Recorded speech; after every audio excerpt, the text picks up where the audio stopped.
아멘.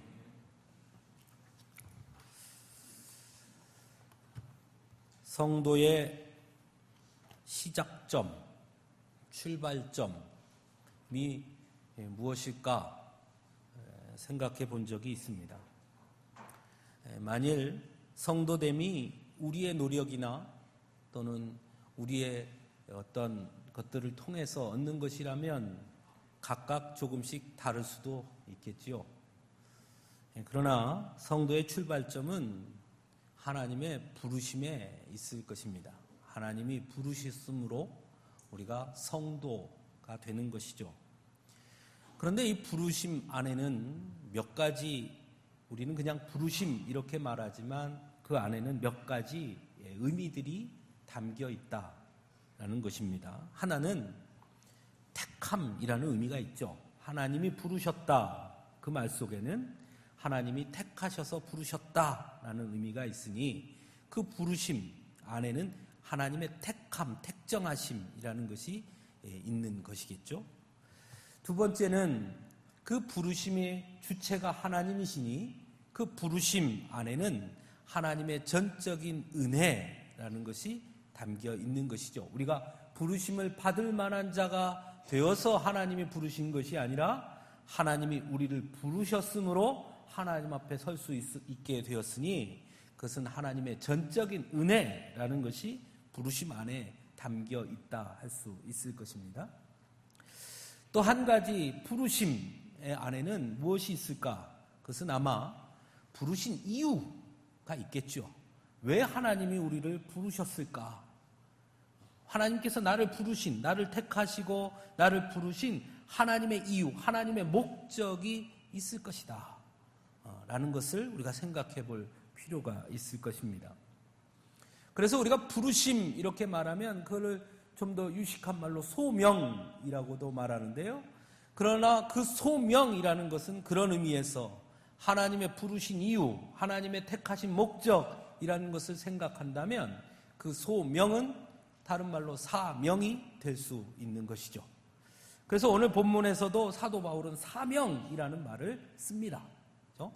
하나님께서 나를 부르신, 나를 택하신, 내게 전적인 은혜를 부어주신, 다시 말하면 더 쉽게 표현하면 내가 성도가 된, 나를 성도 삼아주신 그 목적, 그것이 무엇이냐, 그 사명이 무엇이냐라는 말과 같은 말이겠죠. 이 사명이라는 말 속에 또 생각해 보면 이 사명이라는 말에도 여러 의미가 담겨 있는 것을 우리가 생각해 볼 수 있습니다. 그것은 사명은 주어진 것이라는 것이죠. 내가 찾아내거나 내가 선택하는 것이 아니라 하나님께서 내게 주신 것, 그러니까 나에게는 주어진 것이라는 것입니다. 선택의 자유가 없다는 것이에요. 그게 사명입니다. 오늘 사도 바울도 본문 16절에 보면 사도 바울이 이렇게 말합니다. 내가 부득불할 일. 이건 내가 어떻게 선택하고 내가 결정할 수 있는 일이 아니라 나는 어쩔 수 없이 해야 할 일. 그 다음에는 뭐라고 표현하고 있냐면 복음을 전하지 아니하면 내게 화가 있을 것이다 라고 말씀합니다. 즉 이 사도 바울이 바라보는 사명이라는 것, 하나님께서 나를 부르셔서 내게 주신 사명이라는 것을 생각할 때 사도 바울은 두 가지를 이야기하는 것이죠. 하나는 그것은 나의 선택권이 아니다. 그건 내게 주어진 것이다. 그것은 내가 감당할 수밖에 없는, 나는 그 일을 해야 할 수밖에 없는 일이다 라는 것 하고 하나 하고, 또 하나는 그것을 감당하지 못할 때에는 내게 화가 있을 것이다 라는 것이죠. 그 두 가지. 그러니까 좀 더 쉽게 표현하면 하나는 의무감, 그리고 또 하나는 부담감이라고 말할 수 있을 것입니다. 즉 다시 표현하면 성도는 의무감과 부담감이 있다는 것입니다. 우리가 성도가 되었다는 것은 하나님이 우리에게 부여해 주신 의무가 있다는 것이고, 또 하나는 거룩한 부담감을 안고 살아야 한다는 것입니다. 그런데 오늘날 우리는 이 부담감, 이 거룩한 부담감, 그리고 이 의무를 자꾸 외면하고자 한다는 것입니다. 저부터 그렇지요. 이거 좋아하는 사람이 어디 있겠어요? 우리 한국교회에 대한 이야기를 할 때, 또 우리 성도들을 이야기할 때 많이 쓰는 말이 기복주의, 맨날 그런 말을 많이 해요. 그냥 복 받는 것만 좋아한다. 여러분, 복 받는 게 나쁜 겁니까? 그건 나쁜 거 아니에요. 저는 기복주의라는 말, 물론 그들이 뭘 말하는지는 알겠으나 하나님께서는 분명 하나님이 사랑하는 자녀들에게 축복해 주시기 원하시는 분이라고 저는 믿습니다. 또 하나님의 자녀들에게 하나님이 분명히 복을 내려주신다고 믿습니다. 물질의 복을 주시기도 하고, 건강의 복을 주시기도 하고, 치유의 복을 주시기도 하고, 성공의 복을 주시기도 합니다. 그렇게 안 믿으세요? 네? 어째 아멘이 적으시네. 그렇게 안 믿으세요? 네, 저는 그렇게 믿습니다. 네. 그러나 그것이 성도가 누리는 권리라면, 우리가 성도된 자들에게 하나님이 주시는 축복이 성도의 권리라면, 그 권리를 행사하기 전에 의무를 행사하는 것이죠. 거룩한 부담감, 그 사명에 대한 의무감, 그것이 있어야 한다는 것입니다. 사도 바울은 오늘 그것을 이야기하고 있죠. 그런데 오늘날 우리들은 그 부담감, 그 의무감은 자꾸 배제하고 권리만을 요구하기 때문에 우리의 신앙이 기형적인, 한쪽으로 치우친 그런 신앙으로 성장하고 또 그렇게 나아가는 경우가 있다라는 것입니다. 그것을 비판하는 것이죠. 그것이 문제가 있다고 말하는 것이죠. 그 자체 하나님의 축복을 바라는 것이 왜 잘못입니까? 그거는 좋은 거예요. 하지만 그것만 너무 강조하고 부담감, 의무감을 배제하는 것이죠. 목사님, 자꾸 부담 주지 마세요. 왜 그런 말 한단 말이에요. 목사님, 저에게 자꾸 부담 주지 마세요. 그러나 그는 부담을 가져야 하는 것이에요. 하나님의 일을 감당하는 것은 부담인 것입니다. 그것이 성도의 자리인 것이죠. 사도 바울이 오늘 본문에서 그것을 말하고 있습니다. 문제는 그럼 사도 바울은 자신에게 주어진 그 사명을 어떻게 감당했느냐? 그것을 우리가 봐야 하는 것이죠. 어떻게 그 일을 사도 바울은 잘 감당할 수 있었느냐? 여러분 혹시 조금 어려운 말인데요, 쇠말주의라는 말을 들어보셨습니까? 쇠말주의. 잘 안 들어보셨죠? 다른 말로 트리비얼리즘이라는 말인데요, 잘 안 들어본 말입니다. 그런데 가끔 신문 같은 데 보면 이 말이 등장합니다. 이 말은요, 사물이나 현상의 본질은 탐구하지 않고 사소한 문제를 상세하게 설명하려는 태도를 가리키는 용어입니다. 원래 이것은 예술 용어입니다. 자연주의 예술에서 쓰는 용어로 필요 이상의 묘사가 많은 경우에 이를 조금 낮추어서 부르는 말이 쇠말주의 또는 트리비얼리즘이라고 말하는 것인데요. 결국 이 쇠말주의에 대한 문제는 뭐냐면, 그렇게 하다 보니까 쓸데없는 자세한 것을 들여다보니까 공동성보다는 자꾸 뭐가 더 드러나게 되냐면 서로의 차이, 다름이 더 드러나게 되는 것이죠. 그래서 요즘 우리 전 세계의 사회의 현상들을 가리켜 이 쇠말주의, 트리비얼리즘이라는 용어로 해석하고자 합니다. 그거랑 그게 무슨 상관이 있습니까? 할 수 있는데요. 이런 것이죠. 인간이라는 공통됨, 우리 모두 사람, 인간이라는 공통됨보다는 피부색, 쓰는 언어, 생각하는 관습, 그것을 너무 자세하게 들여다보니까 인간이 모두가 다 하나의 인간이라는 공통됨보다는 뭐가 자꾸 드러내느냐? 너는 백인, 너는 흑인, 너는 황인, 다름이 자꾸 드러나게 돼요. 그죠? 같은 백인 중에서도 또 자세히 들여다보니까 너는 게르만족, 너는 앵글로색슨족, 서로 또 달라지죠. 너는 민족이 좀 달라. 그러다 보니까 점점 더 어떻게 되느냐? 국수적 민족주의가 등장하게 되죠. 인종주의가 다시 등장하게 되죠. 종교에도 이런 현상이 지금 드러나고 있죠. 대표적인 것을 꼽으라 그러면 이슬람교의 수니파, 시아파입니다. 똑같은 이슬람교인데 그 안에 작은 차이들 가지고 처음에는 분열하더니 지금은 어떡합니까? 서로 죽고 죽이죠. 우리는 어떻습니까? 우리에게는 없습니까? 우리도 있죠. 개신교 안에도 있습니다. 교파, 교단, 아니죠. 장로교인데 안에 들어가 보니까 통합, 합동, 호원, 합통, 중앙, 개혁, 개혁 보수, 별거 백몇 가지가 있죠. 계속 분열합니다. 교단이 감리교, 장로교, 성결교, 이거 다른 거는 그래도 좀 봐준다고 하지만, 같은 장로교 안에서 다 나눕니다. 제가 그 교단 쭉 명단 보면서 재밌는 건 호원 1, 호원 2, 호원 3. 뭐예요, 그게? 더 재밌는 건 개혁 보수, 보수 개혁. 이런 교단도 있고요. 정통 중앙, 이런 것도 있고요. 하여튼 너무 많아요. 갈라지죠. 왜 그럽니까? 작은 차이들을 너무 부각시키다 보니까 서로가 갈라지는 것이죠. 요즘 미국의 트럼프 대통령이 아주 강하게 주장하는 게 뭐냐면 보호무역입니다. 벽을 쌓는다 그러잖아요. 멕시코에. 마찬가지. 그것도 새말주의예요. 그 영향이에요. 우리와 니넨 달라. 우리끼리, 우리만. 제가 왜 이 말씀을 드리냐면,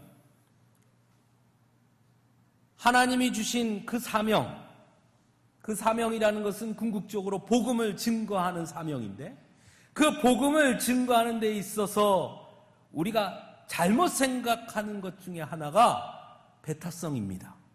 배타성. 배격하는 것. 너와 나는 달라. 여기에서부터 시작한다는 것이죠.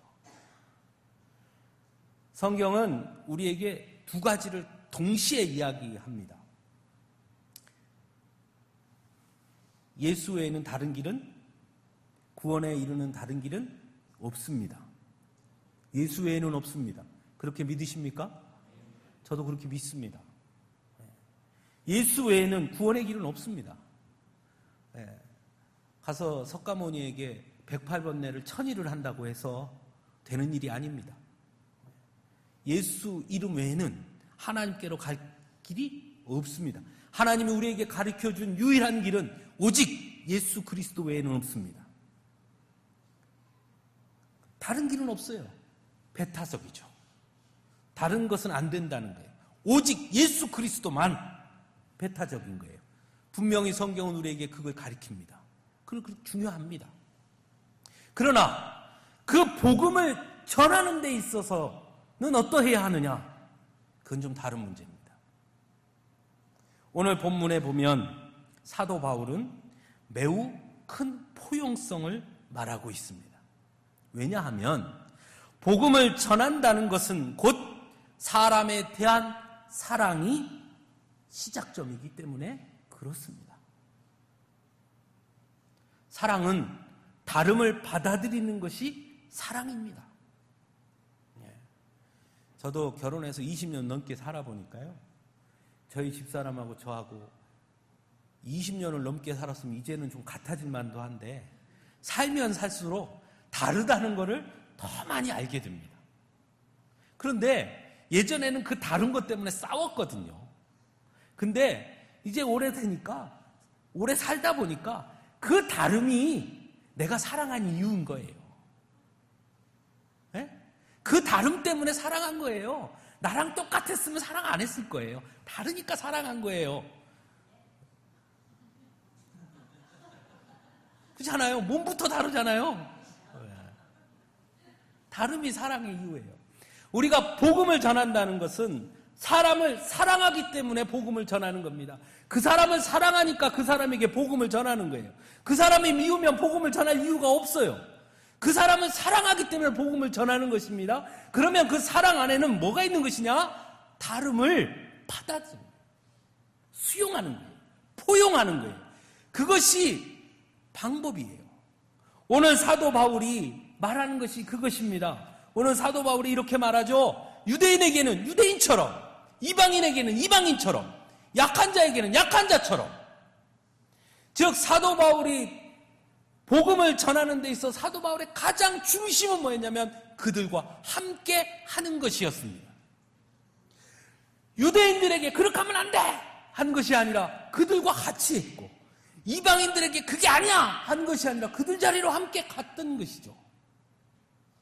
함께 하는 것. 우리 흔히 역지사지라는 말 들어보셨어요? 그 말 많이 쓰잖아요. 그 자세. 그들의 입장에서 바라보는 것. 그것이 사도 바울이 복음을 전하는 자신의 사명을 감당하는 데 가장 중요한 방식이었다라는 것입니다.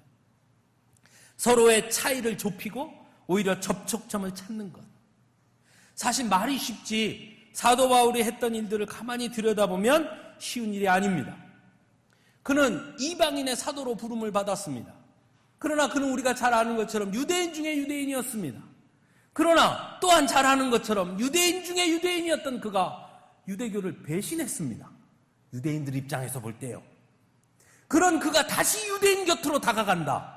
여러분, 얼마나 큰 모욕을 당했겠습니까? 인간적으로는 얼마나 큰 상처를 입었겠습니까? 사도 바울이. 야, 너는 배신자가 여기 왜 왔어? 했을 거 아니에요. 그럼에도 불구하고 그는 자신을 낮추어서 그들의 자리로 들어갔습니다. 그들과 함께 했습니다. 이방인들은 어땠을까요? 이방인들은 이방인의 사도로 부름받았으니까 어서 오시오 했습니까? 아닙니다. 너 유대인이잖아 라고 말할 거예요. 너 예수 믿는 자들 잡아 가두던 자잖아. 너 혹시 지금 우리 잡아가두려고 속이고 우리한테 온 거 아니야? 끊임없이 사도 바울을 시험했을 것입니다. 그러나 사도 바울은 그들의 자리로 내려갑니다. 율법을 지켜야 하는 자들에게서는 함께 율법을 지키며 그들과 함께 했고, 율법을 모르는 자들에게는 자신이 율법을 몰라서가 아니라 알지만 율법을 내려놓고 그들과 함께 했습니다. 연약한 자들에게는 연약한 자의 모습으로 내려갔고, 로마 시민권을 가진 자에게는 자신의 로마 시민권을 100분 활용했습니다. 사도 바울은 오늘 본문에서 뭐라고 말하냐면 내가 자유자이나 모든 사람 앞에 나는 종과 같이 되었다라고 말합니다.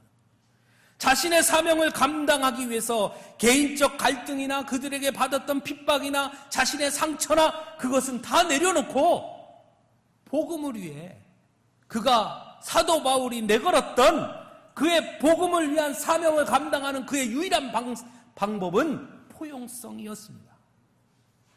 그런데 오늘날 우리의 문제는 그 포용성을 점차 잃어간다는 거예요.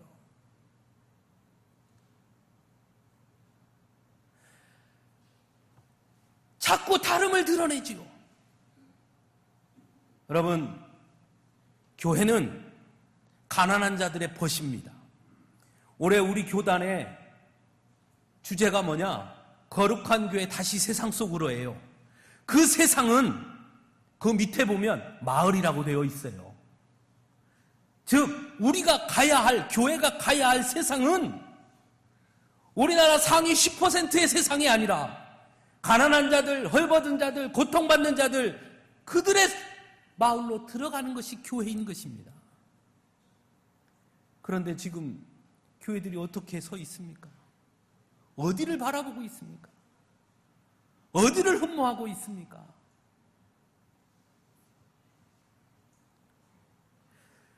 여러분, 미국의 빌 클린턴 대통령 아시죠? 그 부인 이름이 뭡니까? 힐러리죠. 제가 어느 책에 보니까 그 뭐 실화인지 어쩐지 하여튼 있어서 저 보고 좀 웃었는데요. 빌 클린턴 대통령하고 힐러리하고 둘이 부부가 차를 타고 어디를 쫙 지나가다가 기름을 넣어 주유소에를 딱 들렸습니다.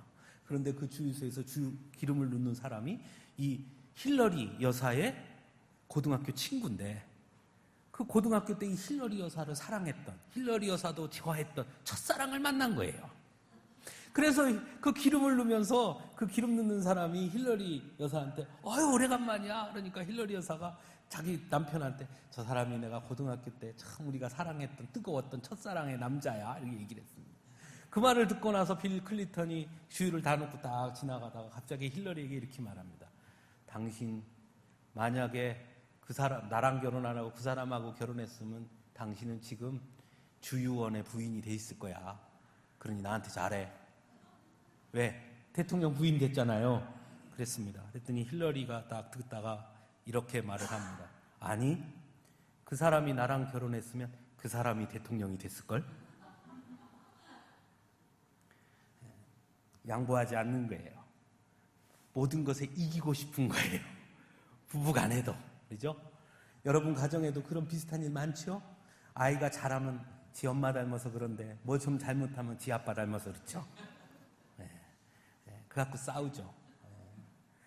그 부모들은 공부 못한 부모가 하나도 없어요. 다들 나는 그렇게 공부 잘했는데 우리 애들은 왜 그런지 몰라. 다 이렇게 말해요.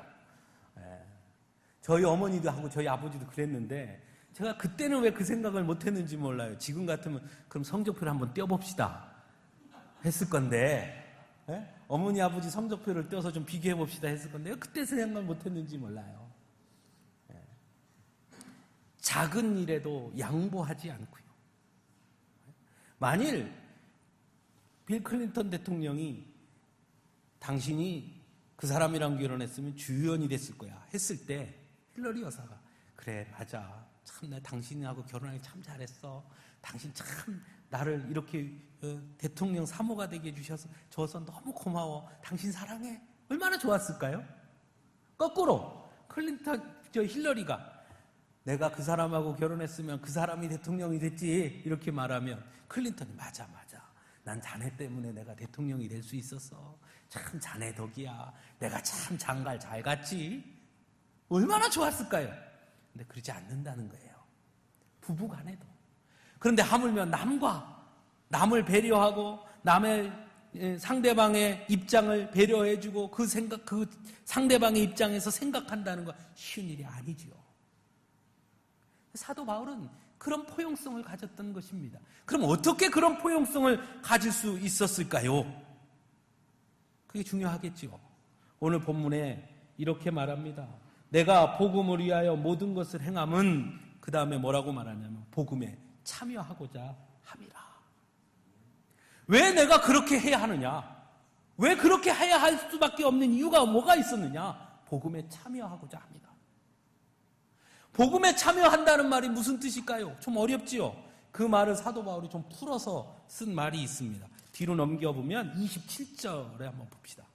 27절 읽진 않았는데요, 찾아보시기 바랍니다. 같이 읽겠습니다. 내가 내 몸을 쳐 복종하게 함은 내가 남에게 전파한 후에 자신이 도리어 버림을 당할까 두려워함이로다.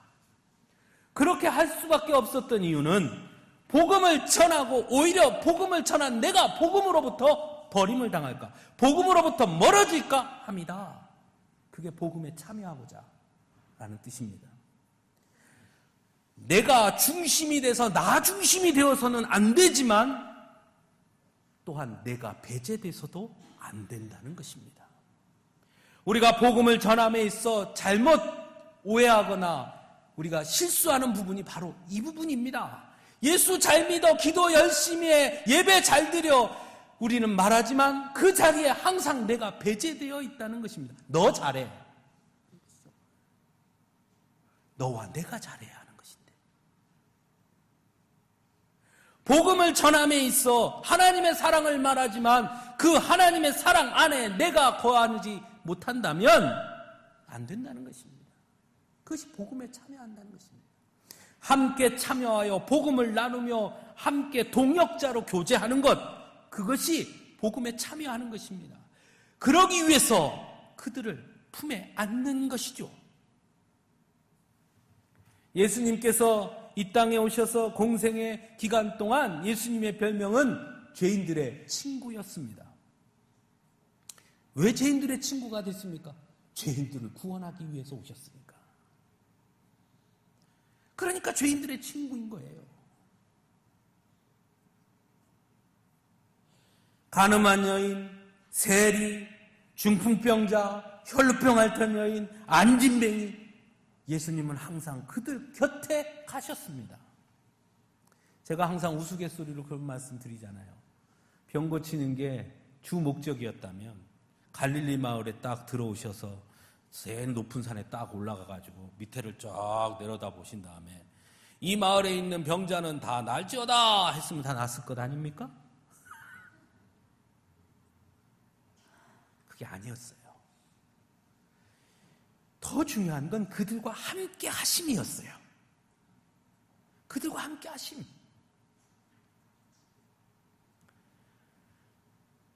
우리가 하나님의 사명을 감당함에 있어서 놓치지 말아야 할 것은 함께함입니다.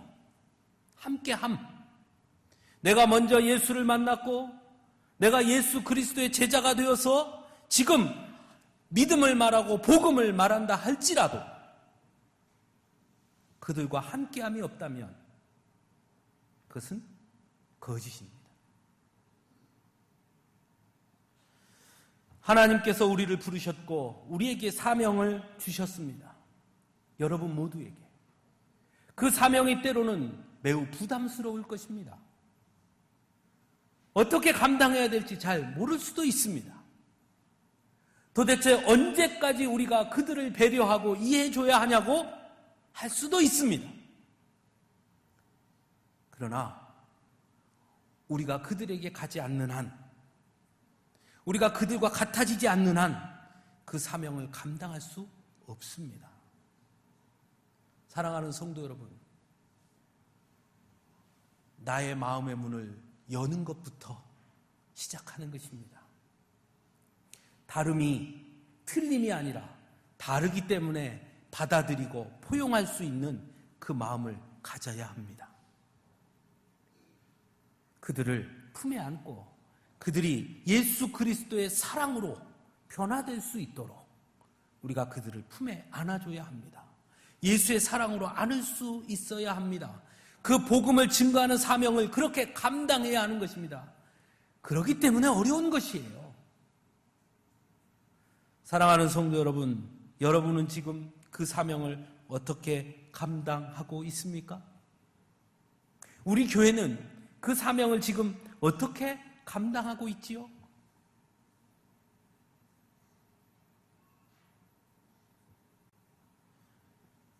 우리는 이 월산동 이 동네에 하나님이 세우신 교회입니다. 이 지역에, 이 마을에. 그러면 우리는 이 마을 사람들과 같아져야 합니다. 그런데 우리는 어떤 노력을 기울이고 있죠?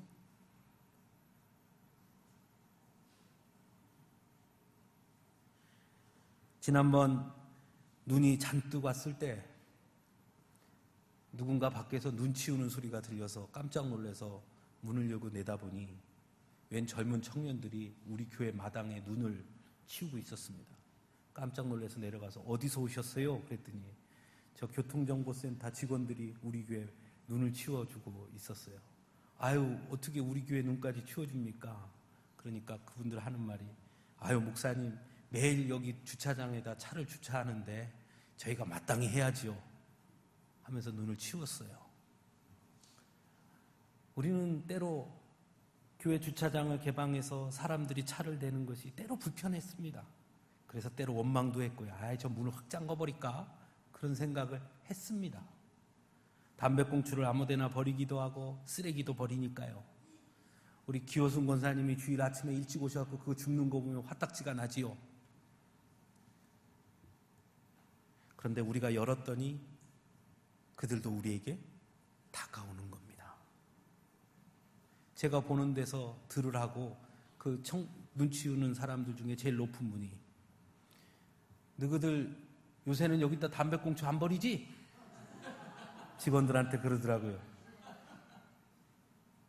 그렇게 다가오잖아요. 열어놓으면. 그 열어놓음으로 인해서 불편함이 있죠.